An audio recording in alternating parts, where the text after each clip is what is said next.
Hello students, आज हम class 8 का चैप्टर 5 है हमारा, उसकी एक्सरसाइज 5.5 की पहले इंट्रोडक्शन पढ़ेंगे। तो देखिए, अपना है प्रोबेबिलिटी टॉपिक है। तो प्रोबेबिलिटी क्या होती है?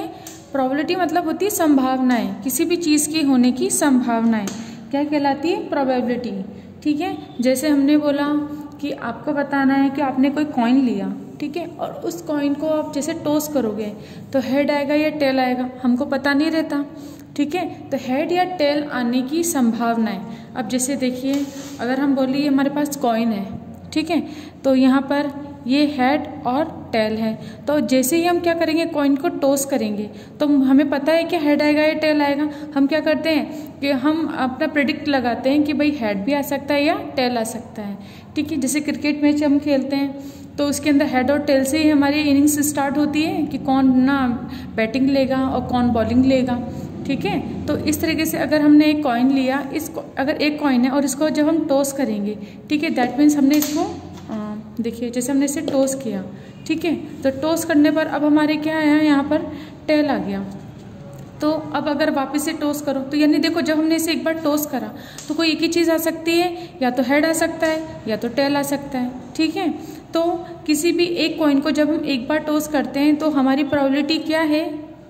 या तो वो हेड आएगा या तो वो टेल आएगा। अब हेड या टेल आने की प्रोबेबिलिटी कि कितनी बार तो इसमें हेड आ सकता है और कितनी बार इसमें टेल आ सकता है, तो इसको फाइंड हम किसके द्वारा करेंगे? प्रोबेबिलिटी के द्वारा करेंगे। तो एक कॉइन को जैसे हम टॉस करते हैं तो देखो, जैसे अब क्या आ गया, हेड आ गया, तो ये हेड आना क्या कहलाता है? हमारा इवेंट। यानी जैसे हम किसी कॉइन को टॉस कर रहे हैं, टॉस करना यानी कि उसको रोल करना, जैसे हम उसको टॉस कर रहे हैं, ठीक है, तो अब इसमें क्या आया? हेड आया, तो हेड आना ही हमारे क्या कहलाएगा? इवेंट कहलाएगा। ऐसे ही जब हमने इसको टॉस करा और टॉस करने के बाद अगर टेल आ जाता है तो ये भी हमारे क्या कहलाएगा? इवेंट कहलाएगा।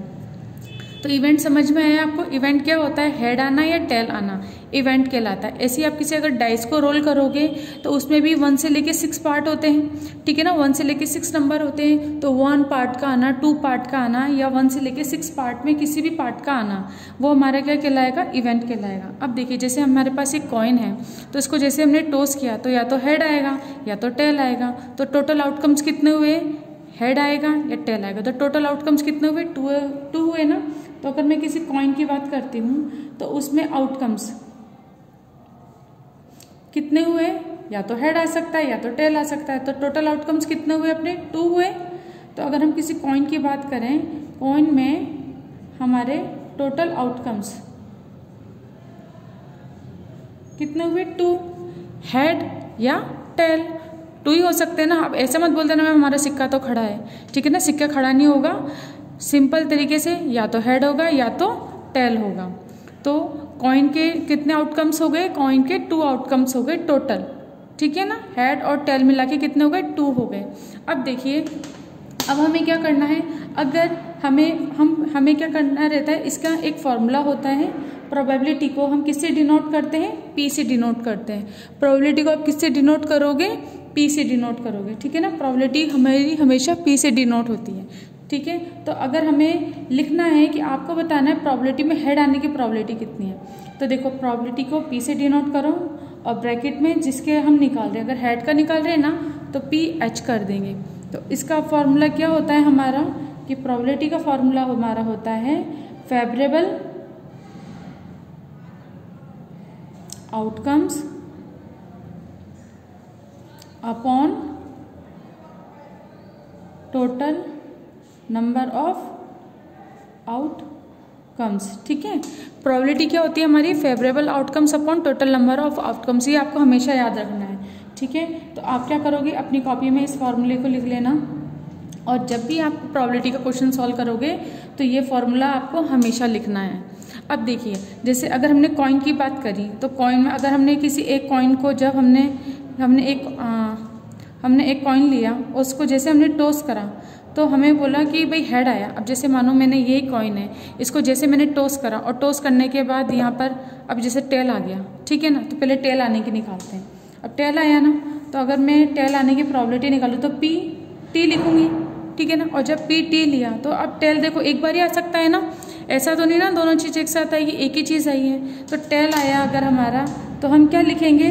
टेल कितनी बार आ सकता है? एक बार ही आ सकता है, तो 1 अपॉन और टोटल आउटकम, तो फेवरेबल आउटकम्स क्या हुआ, टेल आया, एक बार ही आया, तो 1 अपॉन टोटल आउटकम्स कितने हो जाएंगे हमारे, 2 है ना, टोटल आउटकम्स क्या है हमारे 2, तो टेल आने की प्रोबेबिलिटी हमारी क्या हो गई 1/2।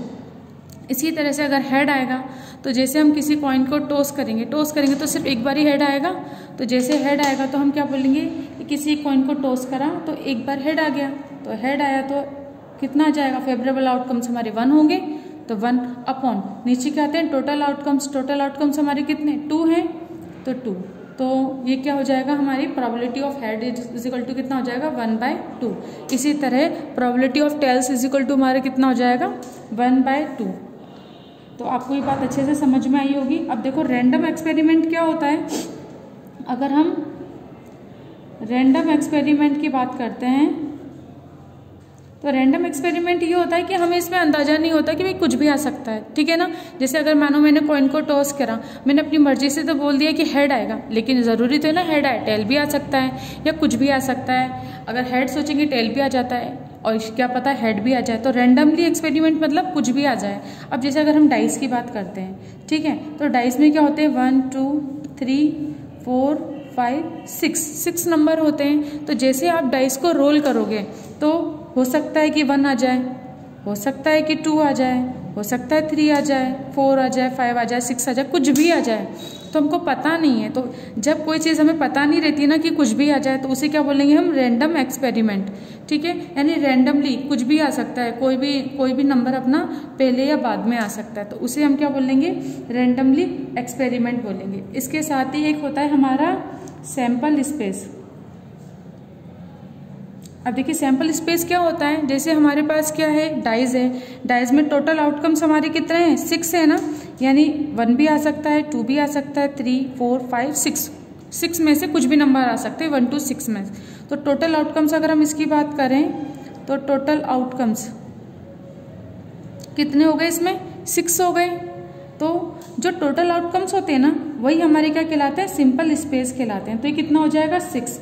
तो सिंपल स्पेस को अपन कैसे लिखते हैं NS, इससे डिनोट करते हैं, ठीक है ना। सिंपल स्पेस को क्या लिखा हमने NS, और ये कितना है अपना 6 है। इसी तरह से अगर कॉइन्स की बात कर रहे हैं हम, तो इसमें सैंपल स्पेस कितना हो जाएगा अपना,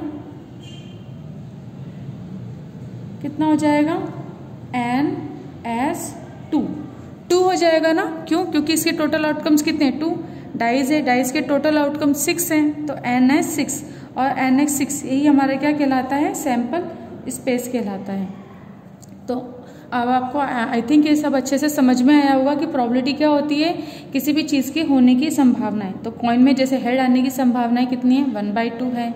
इसी तरह से अगर हम डाइस की बात करते हैं, ठीक है, तो डाइस में अगर हम बोलें कि 1 आने की प्रोबेबिलिटी बताओ, तो देखो जैसे हम डाइस को रोल करेंगे तो 1 आने की प्रोबेबिलिटी आपकी कितनी हो जाएगी कि अगर जैसे आप कॉइन को रोल कर रहे थे, एक बार रोल कर रहे थे, सॉरी कॉइन को आप टॉस करते हैं, कॉइन टॉस होता है डाइस रोल होती है। तो कॉइन को जैसे हम टॉस करेंगे तो या तो हेड आएगा या तो टेल आएगा, ऊपर कोई एक ही चीज़ आ सकती है ना। उसी तरह से जब आप डाइस को रोल करोगे तो एक नंबर ऊपर आ जाए आगे अगर, ठीक है ना, तो 1 फेवरेबल आउटकम्स अपने कितना हो जाएगा 1, एक बार ही आएगा इसलिए 1 अपॉन टोटल आउटकम्स कितने 6 है ना, तो 1 की प्रोबेबिलिटी अपनी कितनी हो जाएगी 1/6। इस तरह ईच नंबर की प्रोबेबिलिटी कितनी हो जाएगी अपनी 1/6। इस तरह से अगर मैं 2 निकालूं तो 2 की प्रोबेबिलिटी कितनी हो जाएगी अपनी 1/6 हो जाएगी। अब अपना देखिए नेक्स्ट है अपना श्योर एंड इम्पॉसिबल इवेंट। तो देखो श्योर इवेंट क्या होते हैं, इम्पॉसिबल इवेंट क्या होते हैं। जैसे अगर हमने मानो डाइस की बात करते हैं, ठीक है, तो डाइस में अगर हम बोलें 1 2 3 4 5 6 टोटल कितने हैं हमारे 6। तो श्योर इवेंट क्या होते हैं, वो इवेंट जो आ सकते हैं। जैसे अगर हम बोलें कि इतना प्रोबेबिलिटी ऑफ 3, ठीक है ना, इन 3 आने की प्रोबेबिलिटी कितनी है अपनी, तो 3 एक बार ही आएगा। अगर किसी एक डाइस को एक बार रोल करेंगे तो एक बार ही आएगा, तो 1 क्या हो जाएगी 6। तो ये श्योर इवेंट है ना कि हाँ ये हो सकता है, ठीक है। इसी तरीके से इम्पॉसिबल इवेंट क्या होता है हमारा, इम्पॉसिबल इवेंट ऐसा होगा कि अगर मानो आपका क्वेश्चन ऐसे आ जाए कि आपको बताना है प्रोबेबिलिटी उस डिजिट की जो क्या हो ग्रेटर देन 7 हो, ठीक है ना, ग्रेटर देन 7, ठीक है, या ग्रेटर देन 6, 7 कुछ भी बोलो, यहाँ जैसे मैंने 7 बोल दिया। तो अब आपको पता है डाइस में तो टोटल नंबर ही कितने होते हैं, 6 नंबर होते हैं, 7 तो होता ही नहीं है। तो इम्पॉसिबल इवेंट हो गया ना कि अगर हम डाइस को कितनी बार भी रोल करेंगे हमारे पास नंबर कितने आ जाएंगे, 1 से 6 तक आएंगे।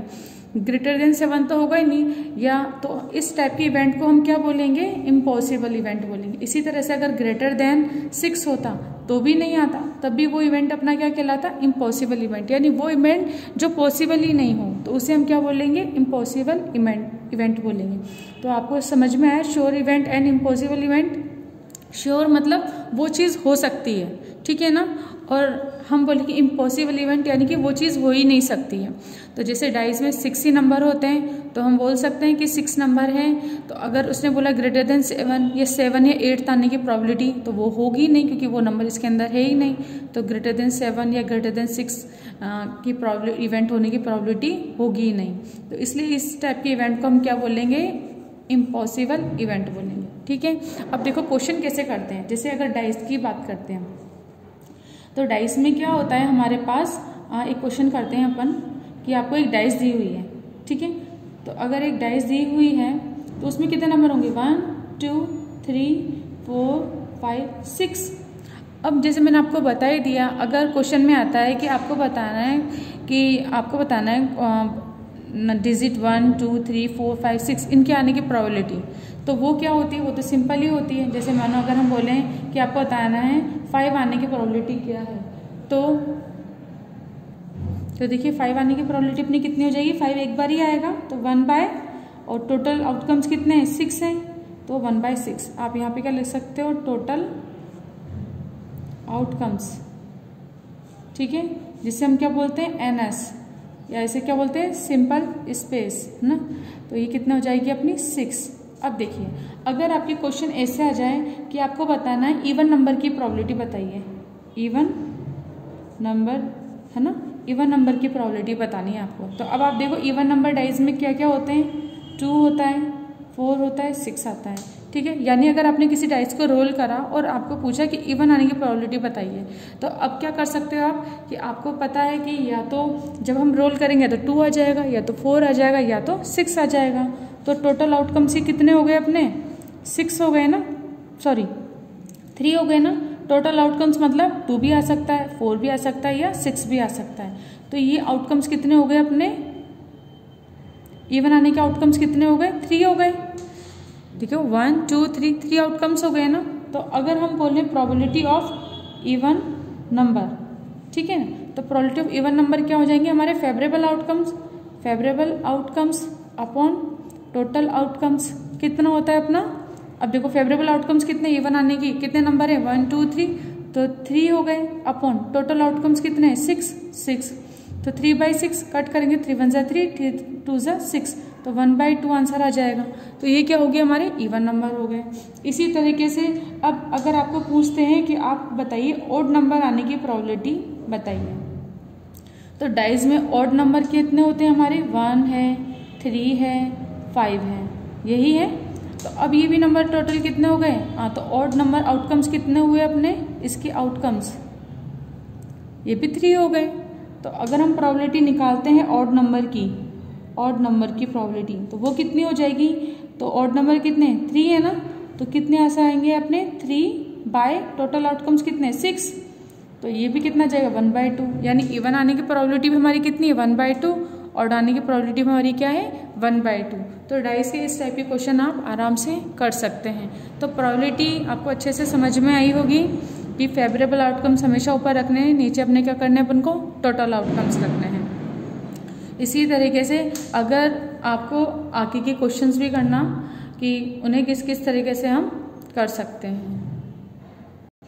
अब आप देखिए अभी तक हमने क्या पढ़ा है कि कॉइन को एक बार रोल करते हैं तो क्या होता है। अब देखिए अगर एक कॉइन है आपके पास, ठीक है ना, एक कॉइन है, उसे अगर हमने एक बार रोल करा, ठीक है ना, एक बार टॉस करा, एक बार टॉसिंग करी, ठीक है ना, या टोस्ट करा, तो अब उसमें क्या आएगा, या तो हेड आएगा या तो टेल आएगा। लेकिन अगर हमने इसी कॉइन को 2 बार टॉस कर दिया, ठीक है, तो फिर हम क्या बोलेंगे, अगर कॉइन है इसको हमने क्या करा, 2 कॉइन ले ली, या तो 2 कॉइन लिए, आप ये सोचो 2 कॉइन लिए, उन दोनों को एक साथ हमने टॉस करा, या फिर एक कॉइन को 2 बार टॉस करा, है ना, हम कुछ भी बोल सकते हैं, एक ही बात है।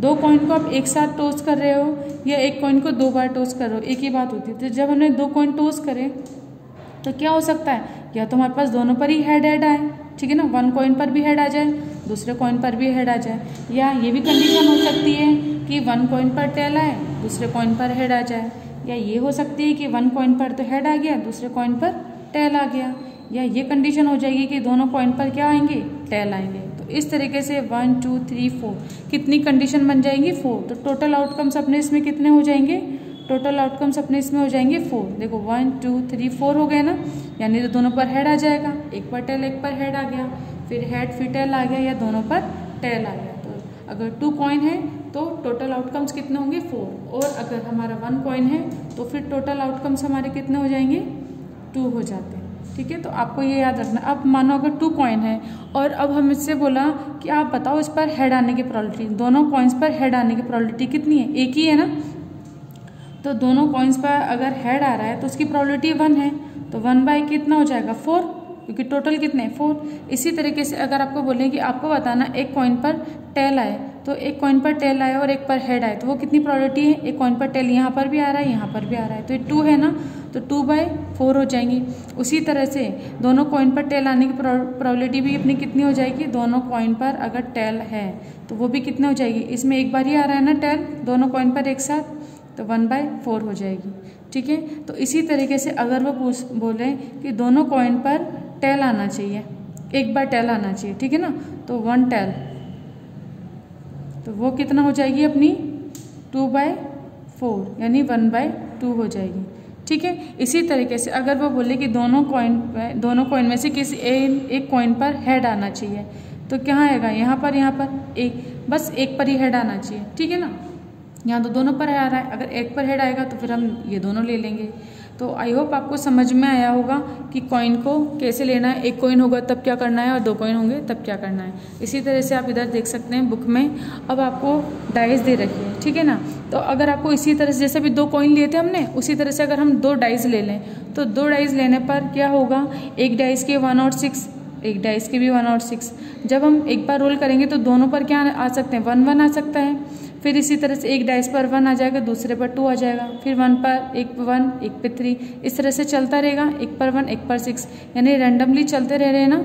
उसी तरीके से फिर सेकंड पर पहली डाइस पर 2 आ जाएगा, दूसरी पर 1 आ जाएगा, पहली पर 2, दूसरी पर 2, पहली पर 2, दूसरी पर 3, तो क्या हो जाएगा, एक को तो कांस्टेंट कर देंगे और दूसरी को हम क्या करेंगे, रैंडमली करते रहेंगे, यानी उसमें चेंज करते रहेंगे। इसी तरीके से फिर 3 को कर देंगे हम 3, यानी एक डाइस को तो अपन कांस्टेंट कर दो और दूसरी डाइस को आप क्या करोगे, चेंज करते रहोगे। तो एक डाइस को इसे 3 कर दिया हमने, तो दूसरी डाइस को क्या हो जाएगा, चेंज, पहले पर 1 आ जाएगा, फिर दूसरी डाइस पर 2 आ जाएगा, फिर 3 4 5 6। तो इस तरीके से आप ये टेबल आराम से बना सकते हो। तो जब आप ये पूरी टेबल बना लोगे ना, तो देखो फिर लास्ट में क्या करोगे, एक डाइस को 6 कर दोगे, दूसरी डाइस में फिर 1 आ जाएगा, फिर एक डाइस पे तो 6 है ही सही, दूसरी डाइस पे 2 3 4 5 6, तो इस तरह से 6 6 बन जाएंगे। तो आपको क्या करना है, एक बार ये बनाना है, फिर आप जब ये टोटल देखोगे ना, तो ये टोटल अपने कितने आ जाएंगे, 6, क्योंकि देखो 6 इधर भी है 6 इधर भी है, तो टोटल अपने बॉक्सेस कितने हो जाएंगे, 6 × 6 36। तो हम क्या बोलते हैं, the total number of outcomes of event is 36, और ये कब होंगे, जब आपके पास 2 डाइज होंगी, तो टोटल आउटकम्स कितने हो जाएंगे 36, और जब एक ही डाइज होगी तो टोटल आउटकम्स कितने होते हैं 6। लेकिन अगर 2 डाइज को हम यूज़ कर रहे हैं तो टोटल आउटकम्स अपने कितने आते हैं, 36 आते हैं। अब देखिए जैसे हम ये वाला क्वेश्चन करते हैं, देखिए क्वेश्चन नंबर 15 है ना, डाइज वाला, ये मैंने आपको बता ही दिया है कि इसमें क्या, dice is throw once, find the probability getting an even number. Even number की प्रोबेबिलिटी मैंने आपको बता दी। अब हम करते हैं एग्जाम्पल नंबर नेक्स्ट। अब इसमें क्या है, अ bag contains 7 white 4 red and 3 green balls, a balls randomly draw from the bag, find the probability that it is a white ball. तो अब हमें किसकी प्रोबेबिलिटी बतानी है, वाइट बॉल की प्रोबेबिलिटी बतानी है। तो सबसे पहले अपन क्या करेंगे, जितनी भी बॉल्स हैं उन सबका टोटल करेंगे, क्योंकि टोटल अपन को चाहिए रहता है ना। तो हम क्या करेंगे, total number of balls in the bag कितना हो जाएगा, 7 वाइट 4 रेड और 3 ग्रीन बॉल, सबको करा तो कितना आ गया अपना 14 आ गया। इसके बाद हम क्या लिखेंगे, number of possible outcomes NS कितने हो जाएंगे अपने 14, टोटल आउटकम्स हो गए ना अपने 14। अब हमें इसने क्वेश्चन में क्या पूछा है, find the probability that it is a white ball. तो वाइट बॉल की प्रोबेबिलिटी पूछी है, तो नंबर ऑफ वाइट बॉल लिखेंगे हम, कितनी गिवन है आपको 7 है ना, तो 7 लिख दिया। अब हम क्या करेंगे, any one of this can be draw, so the number of outcomes giving white ball कितने हो जाएंगे अपने NW = 7। तो अब हम प्रोबेबिलिटी निकालते हैं, probability getting a white ball क्या हो जाएगा, PW, W क्यों लिखा, क्योंकि ये वाइट बॉल है ना, इसलिए W सिंबल लिख दिया। तो PW = कितना हो जाएगा, आप यहाँ पर NW/NS भी लिख सकते हो, और आप इसकी जगह क्या लिख सकते हो, number of favourable outcomes upon total outcomes. तो फेवरेबल आउटकम्स अपने कितने हैं, वाइट बॉल कितनी है 7 है ना, तो 7 लिखेंगे अपॉन टोटल आउटकम्स कितने अपने, टोटल आउटकम्स अपने 14 है, तो अपन 14 लिख देंगे। तो 7/14 को जब आप कट करोगे तो कितना आ जाएगा, 1/2 आ जाएगा। तो इस तरीके से क्वेश्चन सॉल्व हो जाएगा। तो इसी तरीके से अगर मानो आपको यहाँ तो सिंपल वाइट बॉल पूछी है, अगर आपको रेड बॉल पूछते कि भाई आप बताओ कि भाई रेड बॉल की प्रोबेबिलिटी कितनी है, तो आप रेड बॉल की प्रोबेबिलिटी भी निकाल सकते हो आराम से। रेड बॉल की प्रोबेबिलिटी कितनी हो जाती है अपना, रेड बॉल कितनी 4 है ना, अपॉन टोटल बॉल कितनी है अपने 14, 4/14 आ जाती है, तो 2/7 आंसर आ जाता। ठीक है, तो इस तरह से अपन किसी का भी निकाल सकते हैं। अगर ग्रीन की पूछेंगे तो 3/14 हो जाएगा, तो ग्रीन की प्रोबेबिलिटी हो जाएगी। तो इस तरीके से कोई भी आपको अगर क्वेश्चन दे रखा है तो उसमें आप कुछ भी पूछ सकते हैं। जैसे इसमें तो सिर्फ वाइट बॉल पूछा, मैंने आपको रेड और ग्रीन का भी बता दिया। तो इस तरीके से हम आराम से प्रोबेबिलिटी को फाइंड कर सकते हैं। तो आज के वीडियो में अपन इतना ही कंप्लीट करते हैं, नेक्स्ट वीडियो में अपन एक्सरसाइज करेंगे। तो आप इसके जब तक जितने भी एग्जाम्पल है ना बाकी के, उन एग्जाम्पल को आपको देखना है। अगर कुछ समझ में नहीं आता तो फिर आप डाउट क्लास में मुझसे पूछ सकते हैं।